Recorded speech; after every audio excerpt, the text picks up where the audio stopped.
The first government takes office in 1789. Much to the surprise, I think, of modern Americans, here's what they thought. They thought the Congress was the heart and soul of the government. If you look at the convention, 90% of the debates were about Congress, because a republic based on representative government, the heart was the legislature. The president was sort of the gopher. He was the person who was supposed to make sure that the laws passed by the Congress got acted upon, got enforced. So they pick George Washington.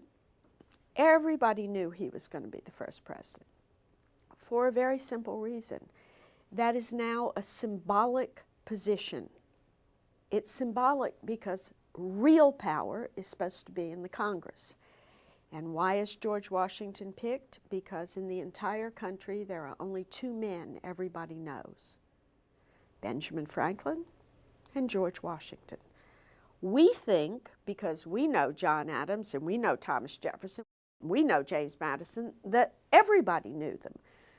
But if you lived in Connecticut, you'd never heard of Thomas Jefferson.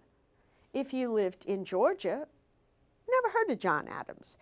Even some of the men who came to the Constitutional Convention had never met one another or heard of one another. So Washington is the symbol of national unity, and he is unanimously chosen to be president. But when they go to Washington, the assumption is that who is a senator and who is a representative is much more important in terms of the everyday activity of the government. This remains the principle until really the 20th century, when, as Arthur Schlesinger Jr. says, the rise of the imperial presidency. That is, the rise of the president telling the Congress what he or she wants the Congress to pass.